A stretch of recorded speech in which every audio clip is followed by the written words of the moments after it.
UPP में score कैसे बढ़ाएं, ये फॉर्मूला पता लग जाए तो सर मजा आ जाए। क्या इसका कोई फॉर्मूला दिया जा सकता है, आप बताओ।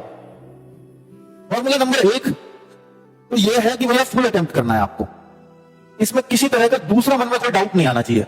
अटेम्प्ट आपको फुल करना है, जो नहीं भी आता उस पर तुक्का मारना है। तुक्के के तरीके भी मैं आपको पहले बता चुका हूं कि कैसे लगाने चाहिए। थोड़ा सा लॉजिकली सोचा करो।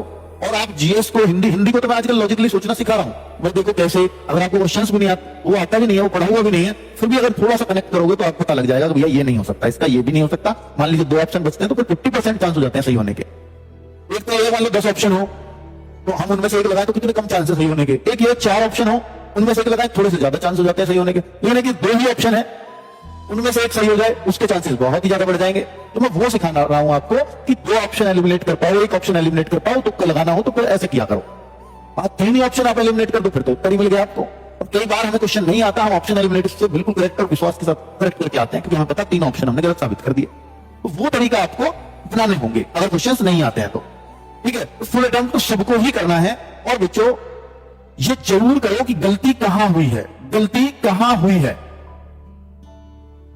अगर आप इस चीज को सेम डे, यानी देखो बच्चों, हमारी थोड़ी सी गलती ये रही कि हम एनालिसिस करवाने वाले थे और हमने इस पेपर का सॉल्यूशन नहीं खुलवा पाए, जिससे बच्चों की फिर शिकायत हमारे पास आई, हमने वो खुलवाया अभी फिर। लेकिन अब ऐसा नहीं होगा, आपका एनालिसिस चाहे नेक्स्ट डे हो चाहे अगले दिन हो, लेकिन आपके सॉल्यूशन उसी दिन खुलेंगे। सेम डे एनालिसिस आपको करना होगा अपने पेपर का, सेम डे एनालिसिस। गलती कहां हुई जब तक ये पता नहीं लगेगा ना, तब तक कोई अर्थ नहीं है किसी भी एनालिसिस का।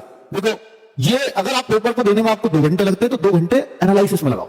आप ये कहोगे ये तो पढ़ाई थोड़ी है, ये बहुत कुछ सिखा रहे हैं आप करते हो ना पेपर में कि मैं आते हुए प्रश्न को गलत कराया, ये उस चीज को कम कराएगा आपका। आप ये देखो कि भाई देखो मैं मैथ्स में कौन कौन से मुझसे गलत हुए हैं, और आप फिर ये देखो कि यार ये गलत क्यों हुआ, ये तो सही होना चाहिए था। फिर ये सोचो कि मेरे दिमाग में उस समय क्या चल रहा था। बार बार ये बात बोल रहा हूं मैं, रीजनिंग में सेम कि मेरे दिमाग में उस समय क्या चल रहा था जब मैं इस उत्तर को लगा रहा था।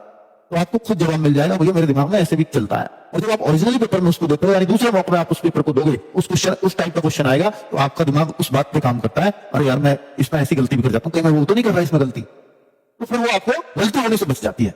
आप कभी अजमा के देखो इसको, होगा। सेम डे एनालिसिस करने से ये फायदा हमेशा होगा, और स्पेशली मैथ रीजनिंग का सेम डे एनालिसिस ये बहुत जरूरी है।